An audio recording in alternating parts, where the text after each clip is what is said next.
There we go. Go. Good afternoon, good morning, everyone, depending on where you are in the world. We have folks from all over the world here for our first webinar as part of the Story of Plastic series. Today we're featuring 3 of the heroes from our first little mini doc leading up to our big documentary, The Story of Plastic. And this one is called Houston, We Have a Problem. What we did is we pulled the heroes from that film to have them talk a little bit about their work and the fight against the petrochemical build-out that is fueling plastics. The United States is a big exporter and refiner of plastic feedstocks for all over the world. And we're really excited for everybody to be here. The people from Portland, Oregon, the Netherlands, Bosnia, India, San Francisco. So without further ado, I'd like to introduce our guests. One of our guests is having a little technical difficulty getting on, but we're working to resolve that right now. So first I'd like to introduce Yvette Arellano, is a policy researcher and grassroots advocate at the Texas Environmental Justice Advocacy Services, or TEJAS. She graduated from the University of Houston with a degree in political science and a graduate of the University of Houston's Pre-Law Institute and Hobby Center for Public Policy. She has contributed efforts to organizations such as Donna Marie Clubhouse Mental Health Recovery Center, Planned Parenthood, Kids Meals Houston, Houston Food Bank, as well as others. Yvette represented the Gulf South and TEJAS at the United Nations COP21 in Paris, along with the Gulf South Rising Coalition. Her work in environmental justice highlights the access to clean water, air, land, and food as a human right, and is founded on the belief that success can be achieved through intersectionality. She currently serves as a board member of Backbone Campaign, which provides creative strategy, artful action support, and convenes training opportunities for change agents across the United States. Our second guest I'd like to introduce is Priscilla Villa. She is a Houston-based South Texas organizer at Earthworks, a nonprofit organization dedicated to protecting communities and the environment from the adverse impacts of mineral and energy development while promoting sustainable solutions. She joined Earthworks in 2016 after receiving her master's in applied anthropology from the University of North Texas, where she studied community health impacts associated to oil and gas development. Today, her work is focused on providing community groups in the Eagle Ford Shale with the tools to study and advocate for better air quality. Priscilla also serves as Earthworks' Latin American liaison, where she's formed networks and led workshops to support international partners in the anti-fracking campaigns. Lastly, we have Carroll Muffett, is president and CEO of the Center for International Environmental Law, a nonprofit organization that uses the power of law to protect the environment, promote human rights, and ensure a just and sustainable society. Prior to joining CL, Carroll served as executive director of the Climate Law and Policy Project and deputy campaigns director at Greenpeace USA, where he was instrumental in the organization's campaigns on global warming, forests, and other issues. Carroll has authored numerous articles and textbook chapters on national and international environmental policy. He is a recognized expert in the international law of wildlife and timber trade and a leader in the emerging field of international legal responses to climate change. So that's who we have here today. For my part, my name is Stiv Wilson. I'm the campaigns director at the Story of Stuff project, and I have had the privilege of traveling around the world as we build this big movie, The Story of Plastic, to meet all these heroes. And what we thought we would do is give them a chance to talk a little bit about their work and create the connection between plastics, climate, environmental justice, and extraction. So we have 3 experts on the line here. And first of all, I'd like them to introduce a little bit of their work and what they do. And we're going to keep this sort of conversational, and we'll go from there. So first, I'd like to introduce Yvette, or have Yvette introduce herself and a little bit about her focus. Take it away, Yvette. Thanks, Stiv, and thanks for everyone joining. I work for the House Texas Environmental Justice Advocacy Services. We're based out of Houston, Texas, and have over 10 years of advocacy behind our belt.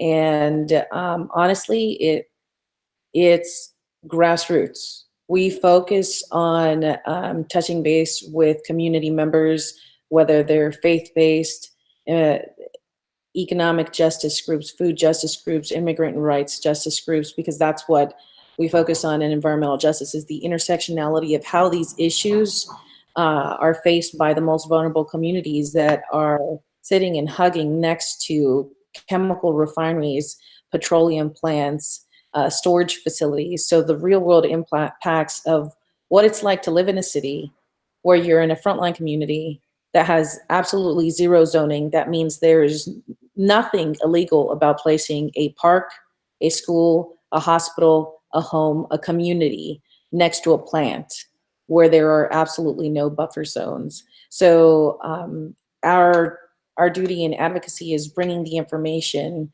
to the communities and also making sure that community voices make their way to the policy level, make their way to the research level, make their way into the broader conversations. So that's what we do. We're a grassroots organization. We do the day-to-days of canvassing on the ground and also fighting permits against expansions. We do air, water, and soil advocacy in the process, along with, like I said, the intersection of what is immigration, what is food justice, what is healthcare for all. And we've been doing that for over, like I said, 10 years. It's difficult in the belly of the beast, in the home of the largest petrochemical complex in the entire nation, the second largest in the world, with over 8 cities that are affected and hundreds of thousands of lives at stake. Toxic exposure is one of the most brutal realities. Whenever children are walking home or to school, breathing in and out the toxics every day is what we face and advocate for. Thanks, Yvette. Super appreciate it. Priscilla, I'd love for you to introduce your work, and then I'm gonna ask you a question at the end of your little intro of what you do.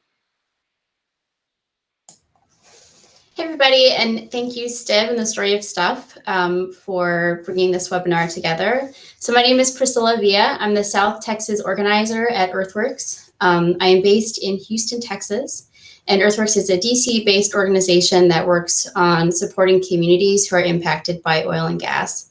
Currently, there are 12.6 million people that live within half a mile of oil and gas facilities. And so we are working really hard to make sure that policies reflect the needs of communities on the ground. I personally work with the community in Karnes County, Texas, which is one of the most oil and gas, topmost oil and gas producing counties in the state of Texas. And so community members there are facing the brunt of fracking pollution. They breathe in emissions like benzene and other really toxic chemicals that cause health issues like asthma, difficulty breathing, nosebleeds, headaches. And so these are daily experiences for people on the ground that we work hard, again, to make sure that their voices are heard, connecting them with their political officials, state agencies that should be responding to these issues on the ground. And so part of the reason that we're, I think, having this webinar and that we're here today is that with the projected increase in plastics production, these communities are going to be impacted by the increase in plastics production and many more communities across the country. And so we're working to make sure that not only are we protecting the communities that are currently at the fence line of these oil and gas facilities and fracking sites, but that there aren't more communities in the future that are also harmed by these fracking emissions. Thanks, Priscilla. I had the ability to travel with Priscilla to Karnes County to film for the Story of Plastics, and I think, like, you know, what I would like to ask you, Priscilla, to explain a little bit is, I think a lot of people understand plastic pollution as an ocean problem or something that affects, you know, wildlife, the garbage patches, etc. Can you just give us a little breakdown on how is fracking related to plastic, and just the sort of mechanics of it, and sort of what you see in Karnes County with how many wells and how close people are to them, and sort of explain the connection between plastic and fracking. Sure, that's a great question, Stiv. So 99% of all plastics come from fracking, come from fracked gas. And how that happens is the main feedstock or chemical that's used to produce plastics is called ethane. Ethane is a byproduct of, it's a natural gas liquid and a byproduct of oil and gas extraction. So while we're fracking for fossil fuels, the fuels that we use in our everyday lives, natural gas, one of those byproducts is ethane. And it's been considered a waste product. And so it's been just kind of burnt off into the atmosphere. And so oil and gas companies are trying to trap ethane and utilize it in producing more plastics.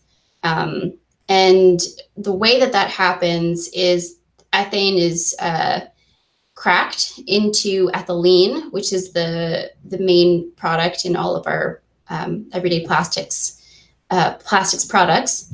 And those cracker facilities are all along the Gulf Coast. So here in Houston, we have many here in Houston. We have some in Corpus Christi, and they're trying to now Exxon is now trying to build the world's largest ethane cracker facility.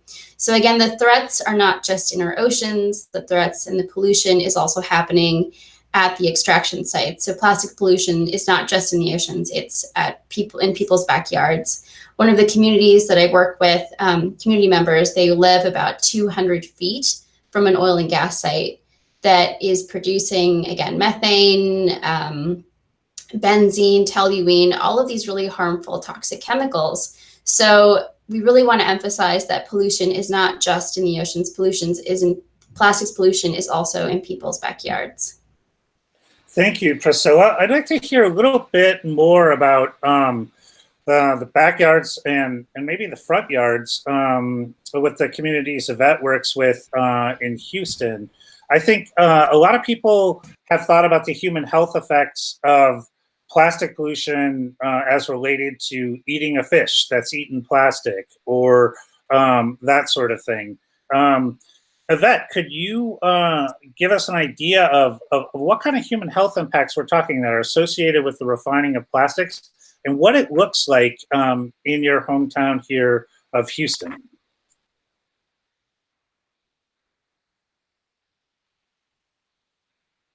I think you're muted, Yvette.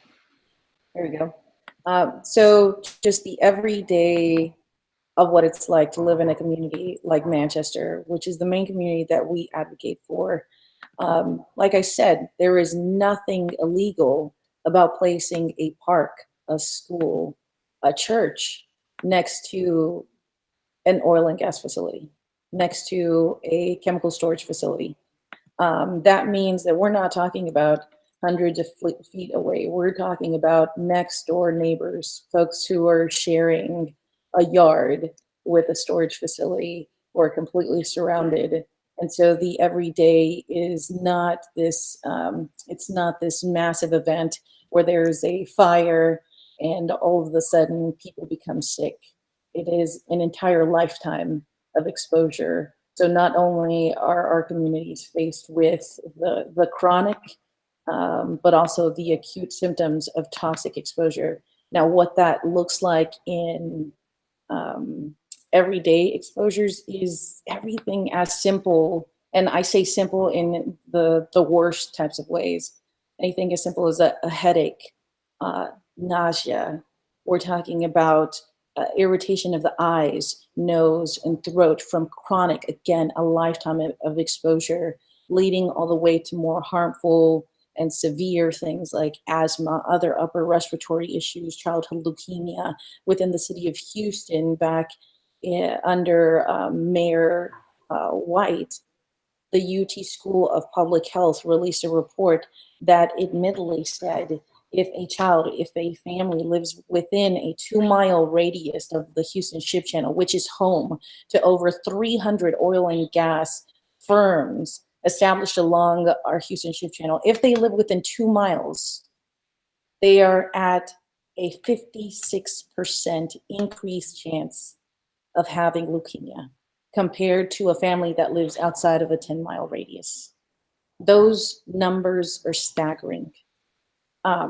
When we're talking about the exposures, you're talking about going to a park or walking to school with a smell of extremely sweet or sour odors. And by sweet, I don't mean a bakery. I mean a sweet that is so saccharine that it makes you want to just hurl on the sidewalk. So you have nausea, you have headaches, you have what seems like sinuses, or a flu in any other part of the world that's cleaner would last maybe 5, 6, 7 days. In a community like Manchester, we're talking about 2.5 weeks of being sick, and that's an average. Wow, that is that's incredible. I think it's an interesting correlation to make. You know, by the time we go to the store and buy something new, it's already polluted people and planet in a pretty horrendous way. I'd also like to hear from Carroll, who has joined us. We had a little bit of technical difficulties. Sorry for that, folks. Carroll, you have been introduced with your bio in absentia already, but I'd love for you to talk a little bit about the work you're doing at CL to sort of document the build out of the petrochemical and industrial complex, and how much we're talking, what kind of investment, how much more plastic is coming down this pipeline, and give us just sort of an overview of where this starts. Yeah, it's really a moving target. The industry's investment figures go up every few months. The most recent figure is now more than $200 billion of new investments in petrochemical infrastructure, primarily for plastics.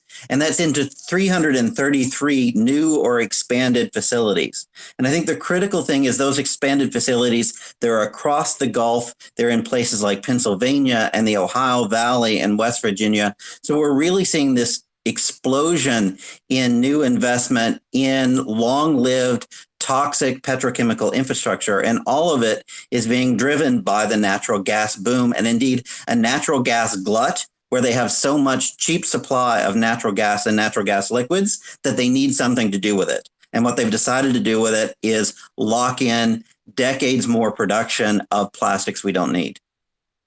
How much more are we talking? Like, what kind of production will we see ramped up in the coming years that translates to more plastic on the planet? When we did our first report more than a year ago now, the figure was 33% more production. But there's been an increase in investment since then. So more than a third more plastics are in the pipeline. And I think it's really important to recognize that there's already a glut of plastics in the U.S. market. We already produce more plastics than we can use here in the U.S. And as a result, we're not only producing plastics for the U.S. market, but much of this new infrastructure is being built to export the plastic products and the plastic pollution and the plastic problems to markets around the world, particularly in the global South. Wow, that's incredible. I think when we think about a lot of the policies we've seen, being floated right now, banning bags, banning straws, banning styrofoam containers. Can you give us a quick sort of understanding of how these policies might affect or not affect this production, and where we might need to refocus as a movement, as a global movement? I think there is value in efforts to reduce the use of single-use plastic bags, disposable food packaging, certainly plastic straws. There's value in that, but in a way, it's like whack-a-mole. If you're constantly whacking those moles of individual products and you're ignoring the massive increase in the production of plastics itself, you're never going to win. You're only going to lose ground. And so even as we're addressing, individual categories of products, the real challenge here is for us to get out ahead of this massive wave of plastic production and pollution, and demand that these plants not be built, not only here in the US, but globally where this build out is occurring. Yeah, I think it's an emerging field of policy and organizing, and I'm really grateful for all of your work to help bring this to the audience out there. If you haven't seen CL's reports on this, you can see it at cl.org/fueling plastics. My colleague will put that in the chat for everyone to take a look at, and I highly recommend reading those reports. It will give you a whole new understanding of this issue. I'd also like to take some of your questions soon, folks. So we're going to start taking audience questions in about 5 minutes. So please put those in the chats now, and I will sort of point guard out those questions to everyone. So, with this onslaught of plastic production coming, where and I'm going to open this up to anyone here, Priscilla, Yvette, or Carroll. Where do you think we need to focus, and what do we need to do as a movement? Something I already asked Carroll, but I'd like to hear Priscilla and Yvette's take on that as well.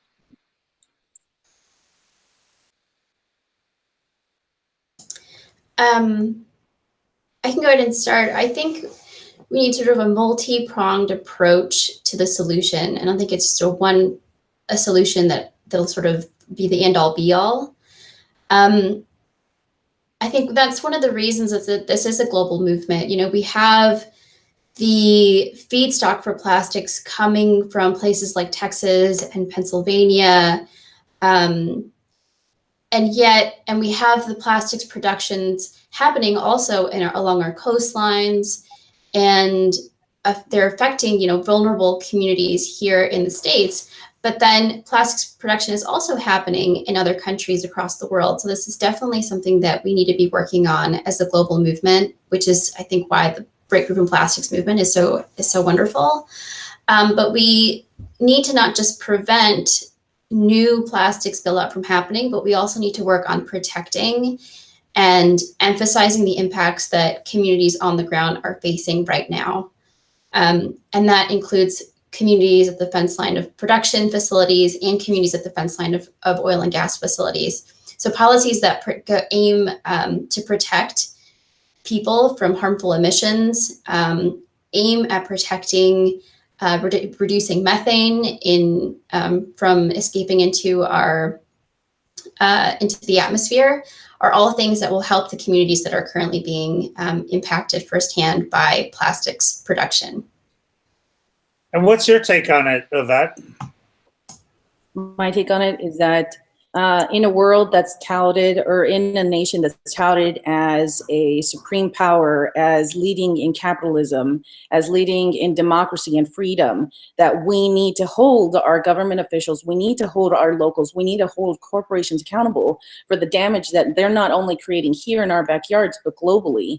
We need to be able to say that this is not normal, that regardless of whatever administration we're functioning over, that the problem has existed for decades, and that those leading this entire cause should be the most vulnerable community, rural white American town dealing with extraction, to an urban, majority Latino, Black, immigrant community, to another community in a different nation, because we are feeling the impacts of plastics the hardest. We are feeling deaths. We are feeling illness. We are feeling the expansions and the hurt. And this idea that the problem is going to come from multinational green organizations is just not true. What their duty is to uplift the voices of those who are hurting the hardest and the most.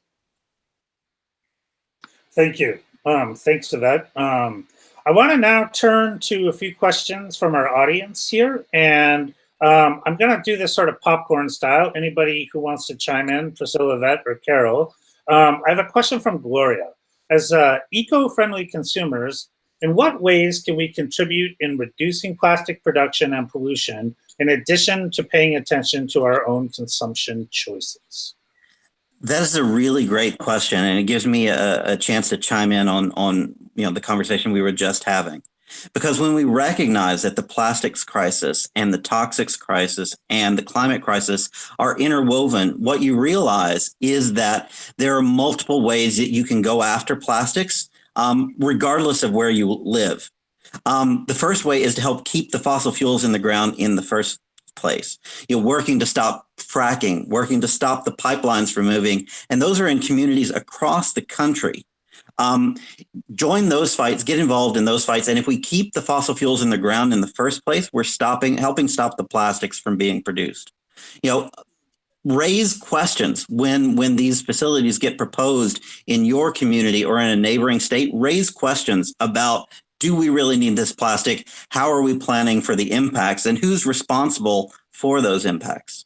And I think the next thing that I would highlight is that, there is a need and an urgent need and a real power in supporting communities like those in the Gulf who are fighting these fights on the front line.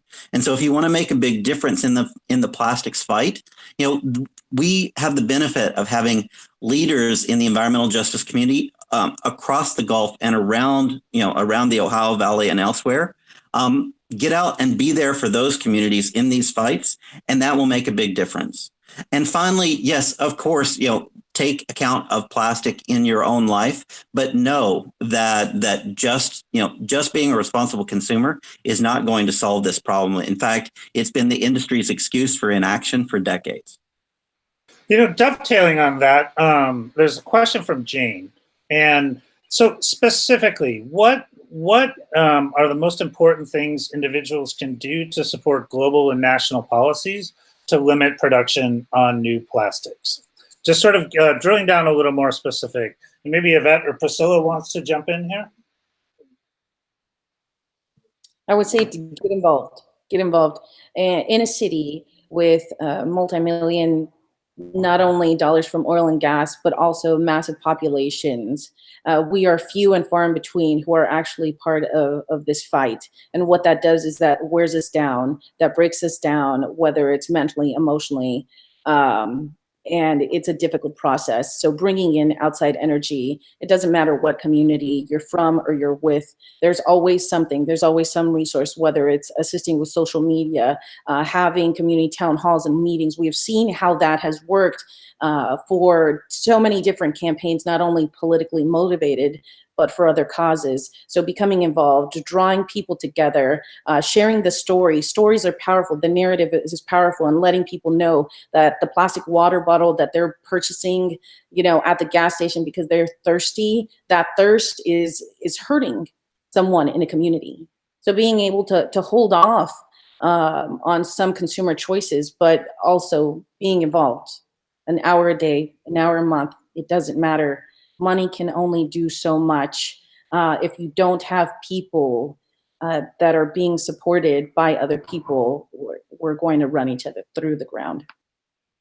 I think that's very foundational, and I appreciate that answer. That it's one of our core values here at Story of Stuff, and frankly, it's why we're making this film and why we're doing this webinar today, is to create solidarity across all the heroes in this film and demonstrate a resistance that is pushing back. And we're going to continue to provide opportunities for our community to get to your communities all over the world and support.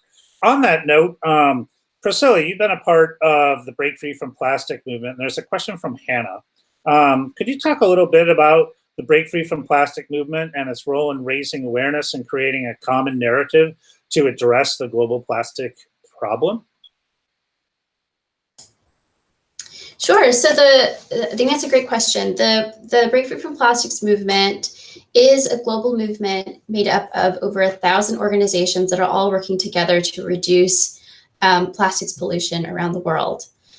I think, one of the ways that we are thinking about reshaping the narrative of plastics and plastics pollution is, again, highlighting and emphasizing who is also facing the brunt of plastics pollution, where it starts from. So kind of creating this image of a plastics pipeline where you have pollution from the moment that ethane is extracted from an oil and gas well to the moment that the plastics enters into the ocean. We were out with an organizer here in the Gulf South called, her name's Diane Wilson, and she's been working with communities out there who have been fighting a plastics producing facility for the last 20 years. And I'm so grateful for Diane for showing us her community and introducing us to the people that she's working with, because I think their issue is that they're literally plastics pellets all across the bay, in the water, in the fish that the fishermen are catching out, and as they work. And so there is already plastics pollution happening even before the plastics turns into something that we use in our everyday lives. And I think that is really key in this story of plastics, and in this story of the Break Free from Plastics movement, is that we're aiming to make sure that plastics pollution has a clear picture from the start, when it's produced, to when it ends up in our oceans. Thank you, Priscilla. Yeah, I think that's really important to create the through line across the entire supply chain, and the Break Free from Plastic movement has done a great job in doing that. For those of you in the audience, if you aren't familiar with Break Free from Plastic movement, you can look at it at breakfreefromplastic.org, and you can sign on as an individual or as an organization. I have a question that I'd like each of you to sort of succinctly answer. I've had the experience of working with all of y'all, and this question comes from Lindley. And what fuels your individual passion for reducing plastic pollution? I know this is pretty hard work, and in the field you guys are exposed to these toxins as well, and it's a brick wall in many cases. So what keeps you going? Maybe let's start with Carroll. So the quick answer is that plastics are pervasive in our lives, and that they are toxic at every point that they touch our lives. Like Priscilla was saying, I think one of the things that drives my engagement on this is not only the links to climate, but the recognition that the plastics are a pollutant. They are toxic when they come out of the wellhead, when they move through the pipeline and touch pipeline communities, when they are refined and they damage fence line communities. So plastic is a toxic pollutant long before it ever reaches the ocean. And I think once you begin to recognize that, and you recognize how much of it is moving, how invisibly through our lives, the urgency of responding to it becomes clear. Thank you. Yvette, same question to you. We have no other choice. We have no other choice than to fight. If I choose tomorrow to not be a part of this movement today, that is one less person who is on this side trying to advocate for it. Like I said, there are so few people who are pushing this bar in the home of the largest petrochemical complex in the entire nation. So I feel as though I have no other choice than to fight for my community. Because if I'm not going to do it, a national green is definitely not going to step in. The federal government, especially in this day and age, is not going to step in. The state of Texas, oil friendly, is not going to step in. So there's no choice. I agree. Priscilla, what keeps you going? I think along the same lines, what keeps me going is the people on the ground, the people who don't have a choice in fighting plastics, in fighting oil and gas. They don't have a choice. And so my choice is to support them. My choice is to do all that I can to make sure that we are working to reduce pollution in people's backyards, that we're working to reduce pollution in our oceans, that we're working to reduce climate change. And that starts by supporting people who are immediately affected on the ground. I appreciate that, and that helps set up sort of the last question, and also the sort of call to action from this webinar today. I'd like each of our hosts here, Priscilla, Carroll, and Yvette, to talk a little bit about how the people in the audience can better support your organizations, Earthworks, CL, and Tejas. And since you're already on the line here, Priscilla, we'll tee you up. And sort of specifically, what would you like to tell the people out there on how they can help mobilize or deepen your work at Earthworks? Sure. So I think there are a couple of things that folks can do. One is share this information with your neighbor, with your family, with everyone that you know. Share the work that our organizations are doing, both collectively and individually. If you or someone that you know is immediately impacted by plastics pollution, by oil and gas pollution, by pipelines, by all of this infrastructure that is currently at work to make plastics and to make plastics a problem, make sure that you're speaking to each other about it and sharing that message with folks that you know. I would also encourage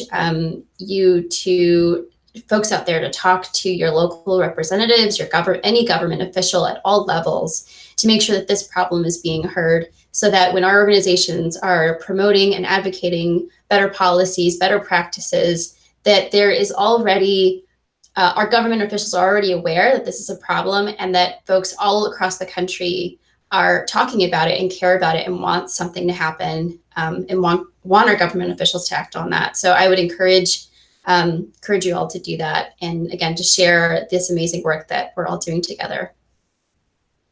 Thanks, Priscilla. And there's lots of information on Earthworks work on Earthworks website, and we'll again put that in the chat. Please check Earthworks out. Carroll. Thanks, Stiv. I would encourage people to stand up and to stand out. You know, while you're here hearing about plastics right now, too few people understand the plastics problem. And those who do, many of them still think that the plastics problem is a problem of ocean pollution. And that is only a tiny part of the plastics problem. And so be noisy, share these videos, share reports, share news articles with everyone who you care to talk to, and make sure that they understand that plastics is not just an oceans crisis, it's a human crisis. And if you want to get involved, go to the CL website at www.ciel.org, and you can learn more about this work and these issues, and help us support communities not only here in the US, but around the world, who are facing joint challenges to their human rights and to their environment. Thanks, Carroll.